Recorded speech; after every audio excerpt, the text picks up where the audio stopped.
Ele se conectou à rede usando o nome de usuário e a senha da secretária do sócio, os quais estavam convenientemente escritos em uma anotação colada na tela. Em menos de 5 minutos, Ned havia. Capítulo 11. Combinando a tecnologia e a engenharia social.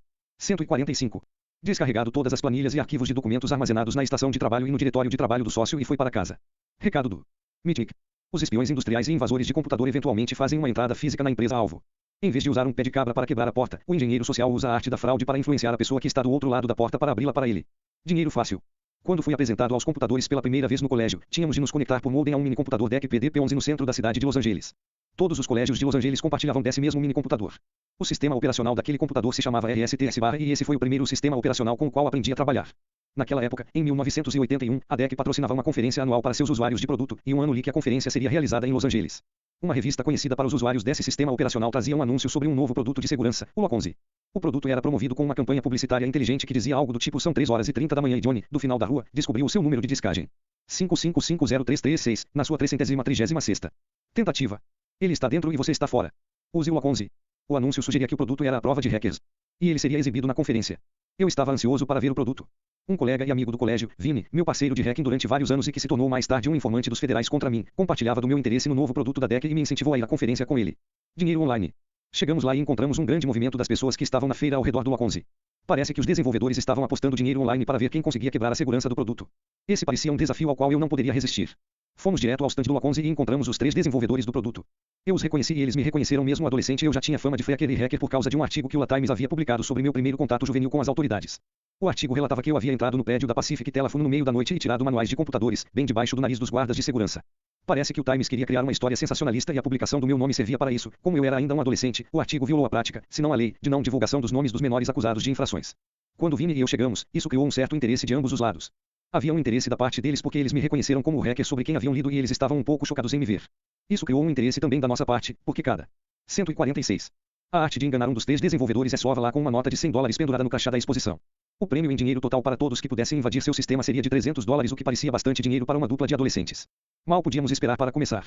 O LQCK11 foi criado com base em um princípio estabelecido que dependia de 2 níveis de segurança. Um usuário precisava ter um ID e uma senha válida, como sempre, mas o ID e a senha só funcionariam quando fossem inseridos em terminais autorizados, uma abordagem chamada de segurança baseada em terminal. Para burlar o sistema, um hacker precisaria não apenas ter um ID de conta e uma senha, mas também teria de inserir essas informações no terminal correto. O método estava bem estabelecido e os inventors do Lock11 estavam convencidos de que isso manteria as pessoas mais de fora. Nós resolvemos que iríamos ensinar uma lição para eles e embolsar as 300 pratas. Um rapaz que eu conhecia e que era considerado um guru do RSTS- e já havia nos derrotado. Anos antes ele tinha me desafiado a entrar no computador interno de desenvolvimento da DEC, e depois disso seus colegas me entregaram. Desde aquela época ele havia se tornado um programador respeitado. Nós descobrimos que ele havia tentado burlar o programa de segurança Lock11 pouco antes de chegarmos, mas não conseguiu. O incidente havia dado aos desenvolvedores mais segurança de que o seu produto realmente era seguro. O concurso era um grande desafio, vencer o sistema de segurança e levar o dinheiro. Um bom golpe publicitário, a menos que alguém conseguisse e levasse o dinheiro. Eles tinham tanta certeza de que o seu produto era seguro que até se atreveram a fixar no stand uma lista com os números e senhas de algumas das contas do sistema. E não apenas as contas comuns, mas também as contas privilegiadas. Na verdade, isso era menos audacioso do que parecia. Eu sabia que nesse tipo de configuração cada terminal está conectado a uma porta do próprio computador. Não era preciso ser um cientista aeroespacial para descobrir que eles haviam configurado 5 terminais na sala de reuniões para que um visitante fizesse a conexão apenas como um usuário não privilegiado, ou seja, os logins só eram possíveis para as contas que não tinham privilégios de administradores de sistemas. Parecia que havia apenas 2 rotas: desviar totalmente do software de segurança exatamente aquilo que o Lock11 deveria evitar, ou burlar o software de alguma maneira que os desenvolvedores não haviam imaginado. Aceitando o desafio, Vini e eu fomos dar uma volta para conversar sobre o desafio e voltamos com um plano. Ficamos por ali inocentemente e vigiamos o stand à distância. Na hora do almoço, quando o movimento diminuiu, os 3 desenvolvedores se aproveitaram do intervalo e saíram juntos para comer alguma coisa, deixando lá uma mulher que poderia ser a mulher ou namorada de um deles. Nós voltamos e eu distraí a mulher, conversando com ela sobre várias coisas como há quanto tempo você trabalha na empresa, quais outros produtos a sua empresa vende. E assim por diante. Jargão: segurança baseada em terminal. A segurança baseada em parte na identificação do terminal de computador específico que está sendo usado. Esse método de segurança era particularmente conhecido nos computadores mainframe da IBM. Capítulo 11. Combinando a tecnologia e a engenharia social. 147. Nesse meio tempo, Vini, que estava fora da sua linha de visão, estava trabalhando, usando uma habilidade que nós dois havíamos desenvolvido. Além do fascínio por invadir computadores e do meu próprio interesse em mágica, uma coisa que sempre nos interessou foi aprender como abrir cadeados.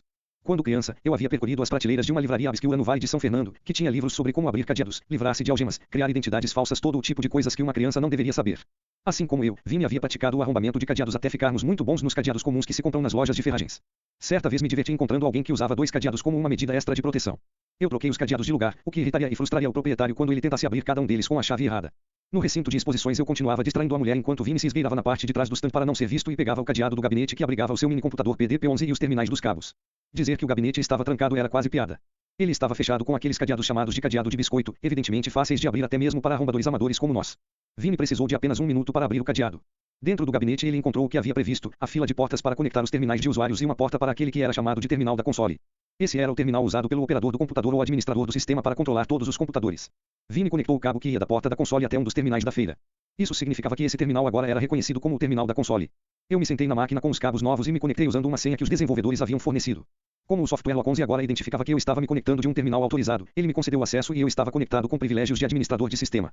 Fiz o patch do sistema operacional para que eu pudesse me conectar como usuário privilegiado de qualquer terminal do local. Depois que o meu patch secreto estava instalado, Vini voltou a trabalhar desconectando o cabo de terminal e conectando-o de volta no lugar onde ele estava originalmente. Em seguida pegou o cadeado mais uma vez, desta vez para trancar a porta do gabinete. Pedi uma listagem de diretórios para saber quais arquivos havia no computador, procurei o programa Loconze e os arquivos associados e encontrei algo que achei chocante, um diretório que não deveria estar naquela máquina. Os desenvolvedores estavam tão confiantes, tão certos de que seu software era invencível que nem se importaram em remover o código-fonte do novo produto. Fui até o terminal de impressão ao lado e comecei a imprimir partes do código-fonte nas folhas de formulário contínuo com listras verdes que eram usadas naquela época. Vini havia acabado de fechar o cadeado e tinha se juntado a mim quando os desenvolvedores voltaram do almoço. Eles me encontraram sentado no computador digitando enquanto a impressora continuava trabalhando. O que você está fazendo, Kevin? Um deles me perguntou. Ah, só estou imprimindo o seu código-fonte, respondi. Eles pensaram, é claro, que eu estava brincando. Até que olharam a impressora e viram que aquilo realmente era o código-fonte tão bem guardado do seu produto. Eles não acreditaram que eu estivesse conectado como usuário privilegiado. Digite um Ctrl+T, ordenou um dos desenvolvedores. Eu fiz isso. A tela confirmou o que eu disse. O rapaz começou a bater na cabeça enquanto Vini pedia, os $300, por favor. 148. A arte de enganar. Recado do Mythic. Este é outro exemplo de pessoas inteligentes que subestimam o inimigo. E você? Você tem tanta certeza de que a sua empresa está segura a ponto de apostar $300 como um atacante não pode invadi-la. Às vezes o modo de contornar um dispositivo de segurança não é aquele que se espera. Eles pagaram. Vini e eu caminhamos pela exposição no restante do dia com as notas de $100 pregadas em nossos crachás da conferência. Todos que viam as notas sabiam o que elas representavam. Obviamente, Vini e eu burlamos o software deles, e se a equipe de desenvolvedores tivesse pensado em definir regras melhores para o concurso, se tivessem usado um cadeado realmente seguro ou se tivessem tomado conta do seu equipamento com mais cuidado não teriam sofrido aquela humilhação naquele dia, a humilhação sofrida pelas mãos de 2 adolescentes. Mais tarde descobri que a equipe de desenvolvedores teve de ir ao banco para tirar dinheiro. Aquelas notas de $100 eram todo o dinheiro que tinham com eles para gastar. O dicionário como uma arma de ataque. Quando alguém consegue a sua senha, essa pessoa pode invadir o seu sistema. Na maior parte dos casos, você nem sabe que alguma coisa ruim aconteceu. Um atacante jovem que chamarei de Ivan Peters tinha como alvo recuperar o código-fonte de um novo jogo eletrônico. Ele não teve problemas para entrar na rede remota da empresa, porque um colega hacker já havia comprometido um dos servidores web da empresa. Após encontrar uma vulnerabilidade sem patch no software do servidor web, esse colega quase caiu da cadeira quando percebeu que o sistema havia sido configurado como host do Almed, o que significa que ele tinha um ponto de entrada para a rede interna. Depois que Ivan se conectou, ele enfrentou um desafio que era como estar dentro do Louvre e esperar encontrar a Mona Lisa. Sem a planta do local você pode passar semanas perambulando. A empresa era global, com centenas de escritórios e milhares de servidores de computador, e eles não forneciam um índice dos sistemas de desenvolvimento ou um serviço de guia para orientá-lo até o sistema certo. Em vez de usar uma abordagem técnica para descobrir qual seria o servidor-alvo, Ivan usou uma abordagem da engenharia social. Ele fez ligações telefônicas com base em métodos semelhantes àqueles descritos neste livro. Em primeiro lugar, ligou para o suporte técnico de TI e disse ser um empregado da empresa que tinha um problema de interface em um produto que o seu grupo estava desenvolvendo, e pediu o número de telefone do líder de projeto da equipe de desenvolvimento de jogos.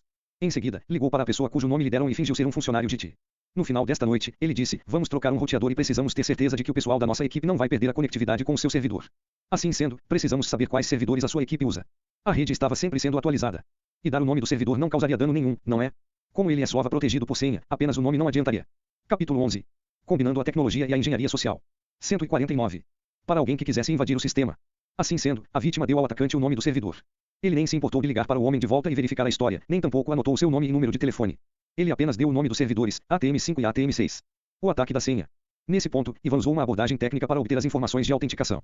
A primeira etapa da maioria dos ataques técnicos a sistemas que fornecem a capacidade de acesso remoto é a identificação de uma conta com uma senha fraca, a qual fornece um ponto de entrada inicial para o sistema. Quando um atacante tenta usar as ferramentas de hacking para identificar remotamente as senhas, o esforço pode exigir que ele permaneça conectado à rede da empresa durante horas de cada vez. E claro que ele está correndo risco, quanto mais tempo permanecer conectado, maior será o risco de ele ser pego. Como etapa preliminar, Ivan faria uma enumeração, a qual revela os detalhes sobre um sistema-alvo. Novamente a internet fornece software para essa finalidade, em http://tzlut.cat.com com o caractere antes de cat é 10. Ivan descobriu diversas ferramentas públicas de hacking na web que automatizavam o processo de enumeração e evitavam a necessidade de fazer isso à mão, o que levaria mais tempo e aumentaria o risco. Sabendo que a organização empregava principalmente servidores baseados no Windows, ele baixou uma cópia do NBTenum, um utilitário de enumeração do NetBIOS, sistema básico. Entrou com o endereço IP, protocolo internet, do servidor ATM5 e começou a executar o programa. A ferramenta de enumeração podia identificar as diversas partições, contas e diretórios que existiam no servidor. Após a identificação das contas existentes, a mesma ferramenta de enumeração podia iniciar um ataque de dicionário contra o sistema de computadores. Um ataque de dicionário é algo que muitas pessoas ligadas à segurança de computadores e intrusos conhecem bem. Mas a maioria das outras pessoas provavelmente fica chocada quando descobre que isso é possível. Tal ataque visa descobrir a senha de cada usuário do sistema usando as palavras mais comuns.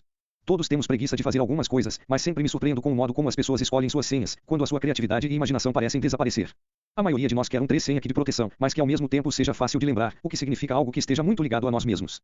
As iniciais do nosso nome, o nome do meio, o apelido, o nome do esposo, a canção preferida, filme ou marca de café, por exemplo. O nome da rua em que moramos ou da cidade em que vivemos, a marca do carro que dirigimos, a praia na qual gostamos de ficar no Havaí ou aquele riacho preferido com a melhor truta que pode ser pescada. Você reconhece um padrão aqui. Em sua maioria essas senhas são nomes de pessoas, nomes de lugares ou palavras do dicionário. Um ataque de dicionário procura as palavras comuns com velocidade grande e experimenta cada senha em uma ou mais contas de usuário. Jargão. Enumeração: um processo que revela os serviços que estão ativos no sistema-alvo, a plataforma do sistema operacional e uma lista dos nomes de contas dos usuários que têm acesso ao sistema. A arte de enganar. Ivan executou o ataque de dicionário em 3 fases. Na primeira fase, usou uma lista simples com algumas das 800 senhas mais comuns. A lista incluía segredo, trabalho e senha. O programa também trocava as palavras do dicionário para experimentar cada palavra com um dígito anexado, ou anexando o número do mês atual. O programa tentava a cada instante descobrir a senha em todas as contas de usuário que haviam sido identificadas. Entretanto, ele não teve sorte. Na próxima tentativa, Ivan foi ao mecanismo de pesquisa do Google e digitou arquivos dicionários e encontrou milhares de sites com listas de palavras e dicionários em inglês e em diversos idiomas estrangeiros no formato texto. Ele fez o download de todo um dicionário eletrônico do idioma inglês. Em seguida, aumentou esse dicionário, fazendo o download de várias listas de palavras que encontrou com o Google. Ivan escolheu o site em www.outpost9.com/files/wordlists.html. Esse site permitiu que ele fizesse o download, tudo isso de graça, de uma série de arquivos, incluindo nomes de família, nomes dados, nomes e palavras do Congresso, nomes de atores, palavras e nomes da Bíblia. Outro site que fornece listas de palavras é o site da Oxford University, em ftp://ftp.axe.uk/pub/wordlists.